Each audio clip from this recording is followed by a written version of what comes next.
Solitude d'Israël, un livre qui est paru ici en France il y a quelques mois, qui vient de paraître en anglais. Son auteur, Bernard-Henri Lévy, que vous connaissez. Bernard-Henri Lévy, merci d'être avec nous. Merci de votre invitation. Alors, un livre qui se veut un appui, évidemment, à Israël. Mais est-ce que, Bernard-Henri Lévy, ce n'est pas la manière de mener cette guerre qui a contribué à isoler Israël depuis un an? Non. Avant même qu'Israël n'entre dans la guerre, avant même qu'Israël ne commence de riposter, les manifestations anti-israéliennes ont commencé. Réfléchissez bien. Regardez le déroulement des événements, y compris au Canada.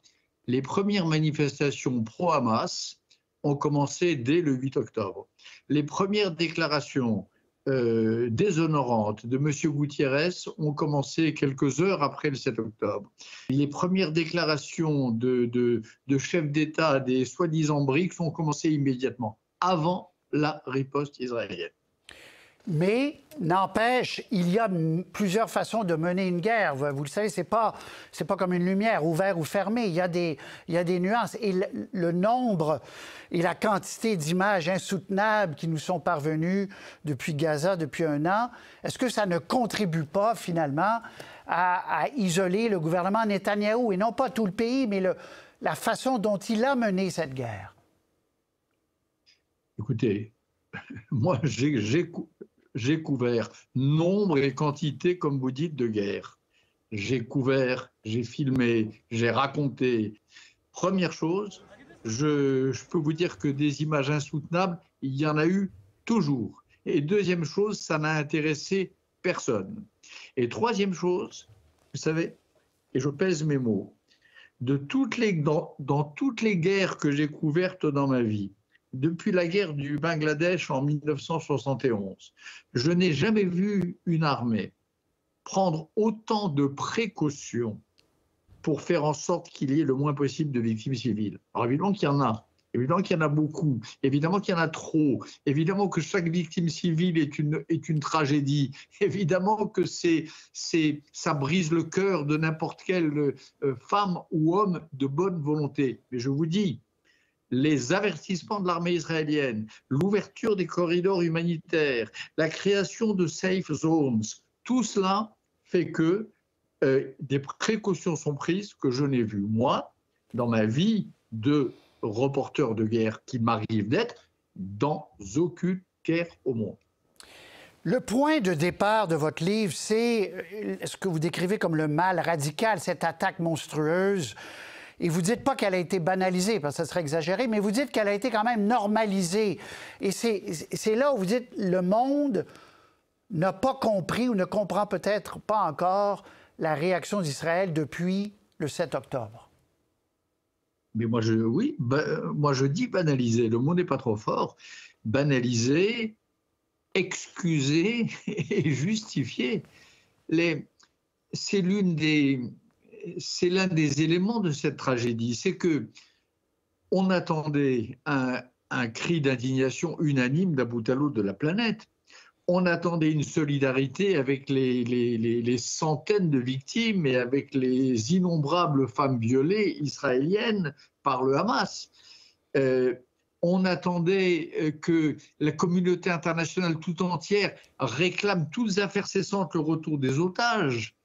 Et on a eu le contraire. On a eu des gens qui nous ont dit que ce 7 octobre, c'était un acte de résistance, que le Hamas est un mouvement de libération nationale, que s'ils avaient commis des choses aussi affreuses, c'est parce qu'on les avait poussés à bout, que c'est l'occupation israélienne, qui n'existait plus depuis 2005, qui était la cause de ce pogrom monstrueux. Donc, on a fait plus que, monsieur, que banaliser ou normaliser, pour reprendre vos mots. On a légitimé cet acte du 7 octobre. Et encore une fois, cela, pour un libéral, pour un défenseur des droits de l'homme, pour quelqu'un comme moi qui me suis toujours trouvé aux côtés des victimes, en tout cas je m'y suis efforcé, c'est incompréhensible. Oui, mais Bernard-Henri Lévy, parce que sur la conduite de la guerre, on pourrait discuter très longtemps, il y a d'autres points de vue, même des militaires, mais sur le cercle vicieux que nous sommes devant des victimes qui occasionnent plus de colère qui vont accélérer ce désir de vengeance chez les Palestiniens. Désir de vengeance, on se tourne vers le groupe le plus extrême, le Hamas. Est-ce que ce cercle vicieux-là n'est pas sans fin? Je ne crois pas. Je crois que ce cercle vicieux, il s'arrêtera lorsque le Hamas aura été défait, lorsque le Hamas aura capitulé. Vous savez, il y a deux précédents. En 2001, quand les Alliés bombardaient les repères des talibans en Afghanistan, les gens raisonnaient comme vous, souvent. Ils disaient « Oh là là, on bombarde, on crée des victimes, ça va créer un désir de revanche. » Résultat, les talibans, Al-Qaïda ont été détruits, en tout cas, enfin très affaiblis en Afghanistan, et ça n'a pas créé une épidémie d'Al-Qaïda. Après, il y a eu l'État islamique. Deuxième exemple, Mossoul, Raqqa, un califat. Même chose, les armées françaises, américaines, peut-être d'ailleurs des moyens militaires canadiens, ont brisé l'appareil militaire de l'État islamique à Mossoul et à Raqqa. On disait « Oh là là, mais ça va créer un désir de revanche ». Non, l'État islamique a été vaincu, il a rendu les armes, il n'y a pas eu d'épidémie d'État islamique derrière. Pourquoi?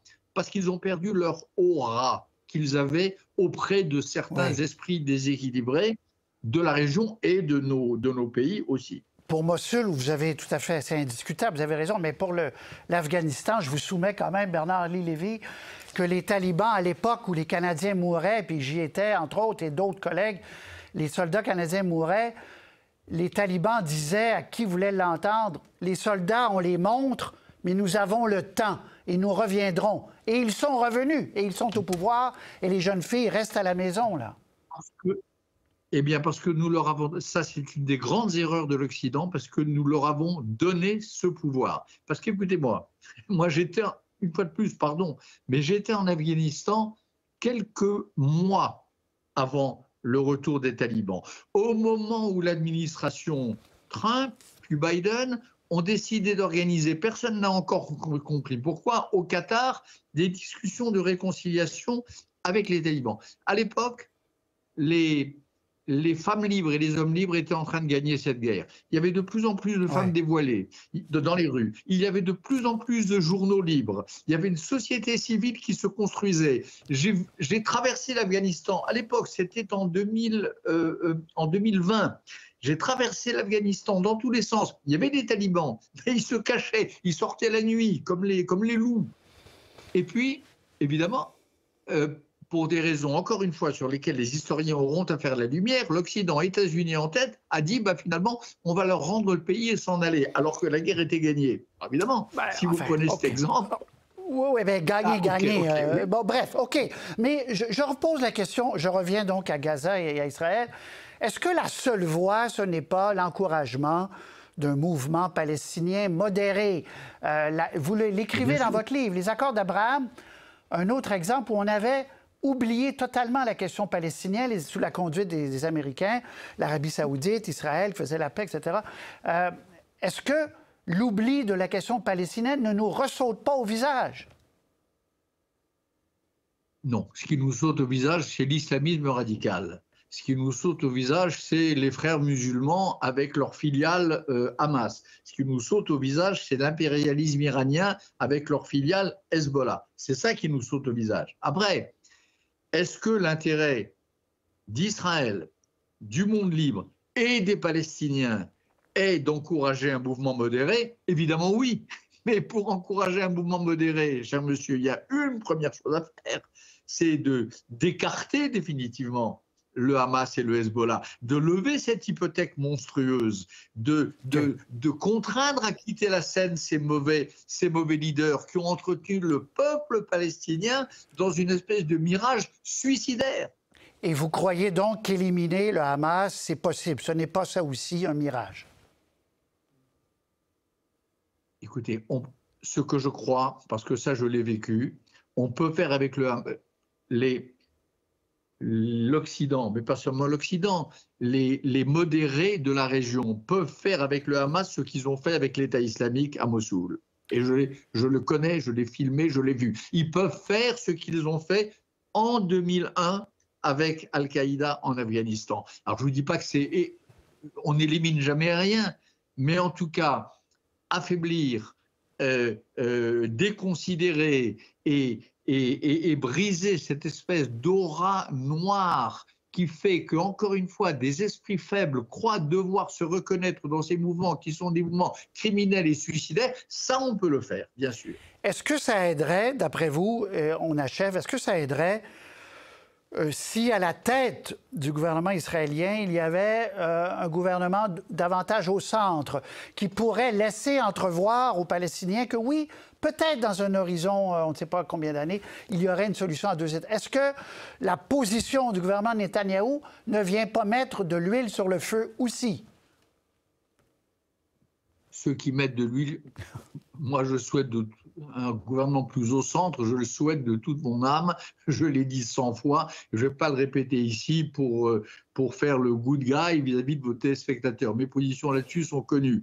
Par contre, ceux qui mettent de l'huile sur le feu, pardon, mais c'est ceux qui ne veulent pas libérer les otages, ceux qui bombardent le nord d'Israël depuis le 8 octobre, c'est-à-dire le Hezbollah, c'est les Iraniens qui envoient comme ça d'un seul coup, out of a clear sky, 180 missiles, ça s'est jamais vu dans aucune guerre sur Israël. C'est ça l'huile et c'est ça le feu et c'est ça qui crée le feu. C'est pas le fait qu'on ait un gouvernement plus à droite qu'on aimerait en Israël. Ça, bien sûr que c'est vrai. Mais c'est une péripétie face à cette monstruosité que sont l'impérialisme iranien et la violence sacrificielle de ces marionnettes, Hamas, Hezbollah, Houthis, plus les commandos qui tentent de traverser le Jourdain par le pont Allenby, et ainsi de suite. Donc ne confondez pas un détail du tableau avec l'essentiel. Harris ou Trump, qui sera... Parce qu'on dit Israël isolé, mais il faut quand même souligner que les Américains sont derrière de façon très nette, là. Harris ou Trump, qui serait le meilleur ami d'Israël pour vous? Je pense que c'est pas... D'abord, c'est pas la vraie question qui se pose aux Américains. C'est une question de civilisation très lourde qui se pose à eux. Et je crois que l'Amérique, pour l'instant... il y a un lien de chair et d'esprit et d'âme entre le peuple américain et le peuple israélien qui n'est pas prêt de se rompre, quel que soit le vainqueur des présidentielles. La vraie question, c'est, en effet, que le prochain gouvernement américain se conduise avec Israël comme un allié un allié démocratique se conduit avec un allié démocratique, c'est-à-dire avec un vrai soutien. Pas le côté on vous soutient mais n'entrez pas à Rafah, on vous soutient mais laissez passer les contrebandes d'armes à travers le corridor de Philadelphie. Voilà. Donc je ne sais pas. Mais de toute façon, je vais vous dire une chose. Amérique ou pas Amérique, ça je connais bien Israël, et quel que soit le gouvernement israélien, qu'il soit centriste, pas centriste, de droite, iront au bout de cette guerre parce que pour Israël, la guerre est existentielle. Ce qui se joue, c'est vraiment, et ça tous les Israéliens sont d'accord, c'est leur existence même. Bernard-Henri Lévy, je recommande aux gens d'aller lire Les Solitudes d'Israël parce qu'on aurait envie de le lire à côté de vous puis dire quelquefois oui mais, mais c'est un livre extrêmement intéressant avec beaucoup de retours sur l'histoire. Venez